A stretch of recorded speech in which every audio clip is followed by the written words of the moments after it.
This looks wrong. An aircraft isn't supposed to stand up like this, balanced on its tail, nose pointed straight at the sky, like a rocket that wandered onto an airfield by mistake. But in 1954, this was the United States Navy's answer to a problem that had nothing to do with speed and everything to do with survival.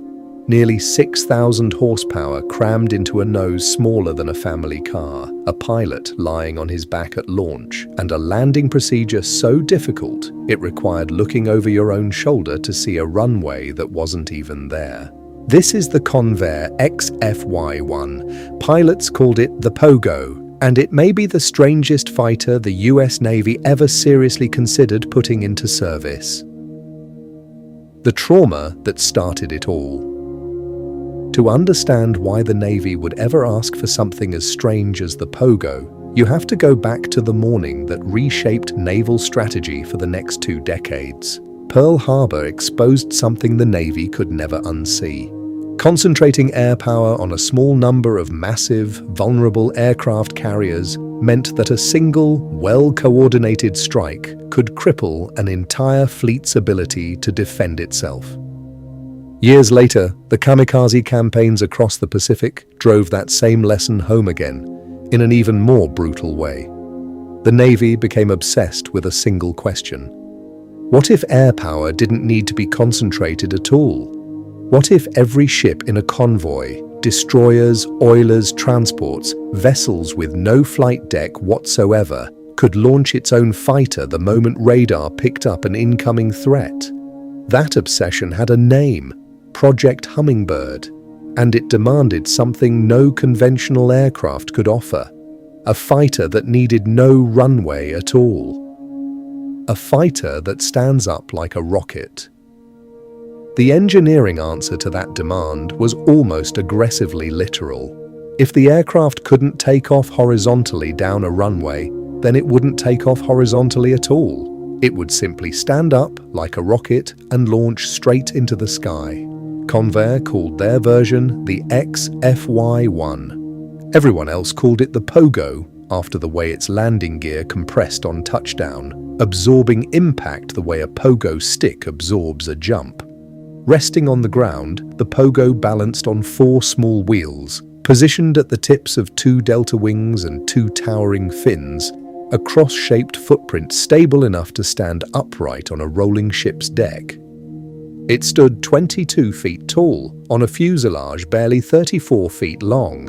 Squat, stubby, and pointed directly at the sky, it looked less like a fighter and more like a bomb that had decided to grow wings.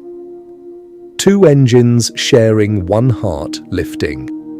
16,000 pounds straight up off the ground demanded a level of raw power that no single engine of the era could reasonably provide. So Convair's engineers didn't build 1 engine, they built 2 and forced them to share a single heart. The Allison YT40 was, in effect, 2 separate T-38 turboprop engines mounted side by side, both feeding their combined output into 1 shared gearbox. Picture 2 hearts pumping into the same circulatory system. Together they produced nearly 6,000 horsepower, enough thrust concentrated into a single nose to lift an aircraft straight off the ground against gravity alone. That much power, delivered through a single propeller, would have spun the entire aircraft uncontrollably in the opposite direction. Think of 2 screws driving into a piece of wood, turning in opposite directions. If only one turned, the board itself would spin along with it. So the Pogo used 2 sets of contra-rotating propellers, 16 feet across, spinning opposite each other on a shared axis, cancelling out that torque entirely and giving the pilot something rare for an aircraft this powerful: a stable hover. On paper, and increasingly in the air, the Pogo was working. It could lift straight off the ground. It could hover. It could hold that hover longer than most helicopters of the era could manage. Every engineering problem the Navy had thrown at Convair had solved. There was only one part of this aircraft nobody could fully engineer around: the person sitting inside it. Flying blind on purpose. During vertical takeoff, The Pogo's pilot wasn't sitting upright.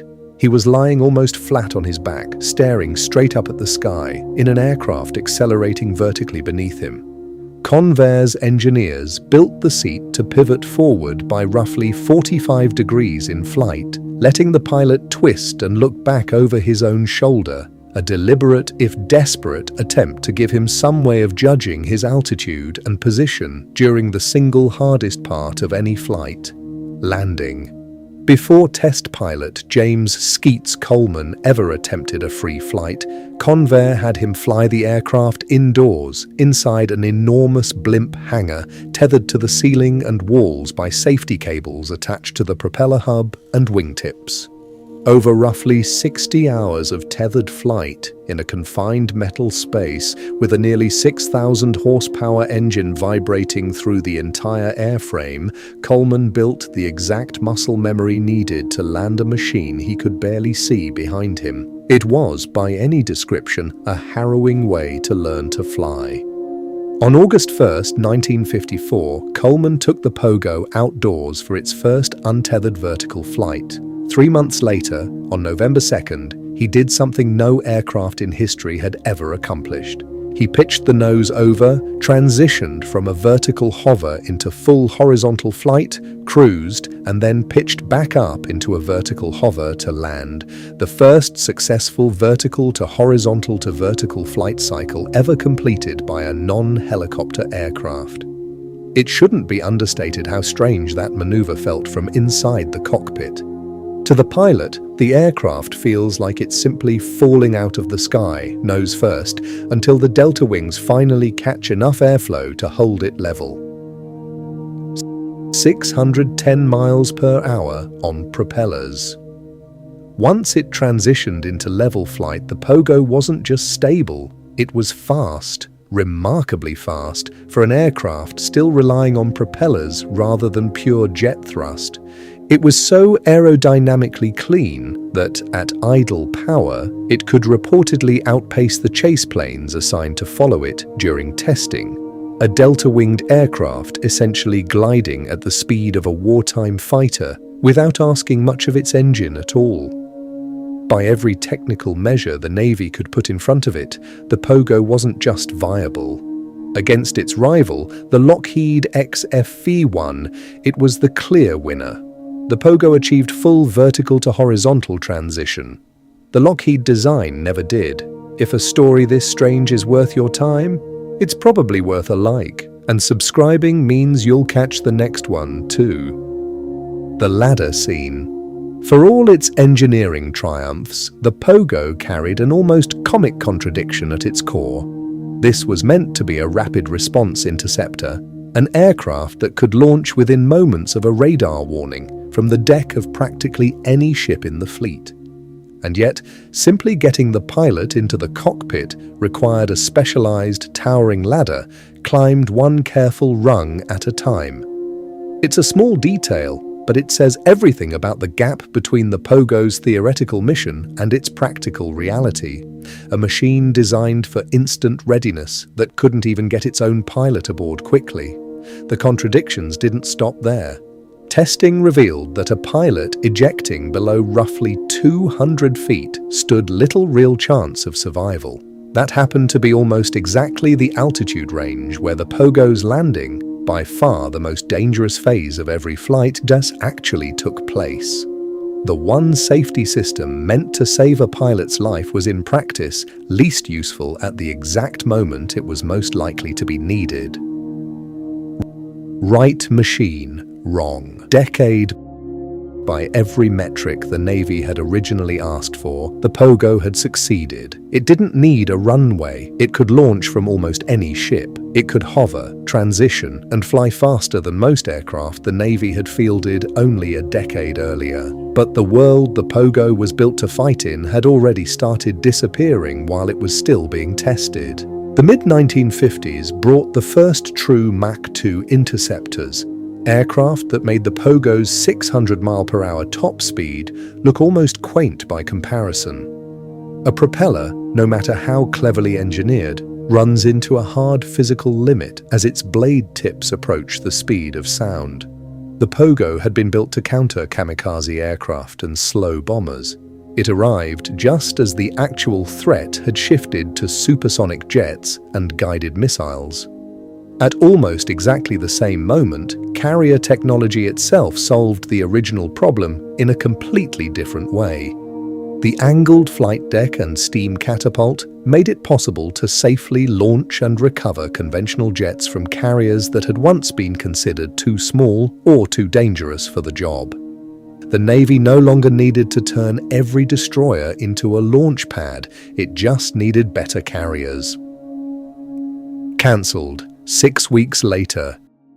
Skeets Coleman flew the Pogo's final official test flight on June 16, 1955. Just 6 weeks later, the Navy cancelled the entire program. Not just Convair's aircraft, but Lockheed's competing design as well. The tailsitter concept, after nearly a decade of development, was abandoned entirely for manned combat aircraft.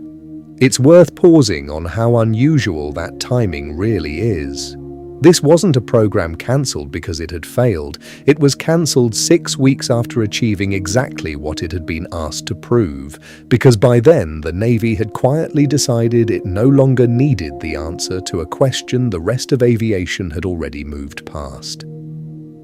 The most successful failure in naval history. History tends to file the Pogo away as a curiosity, a strange dead end, a fighter that never quite worked. That framing gets the story backwards. The Pogo did work.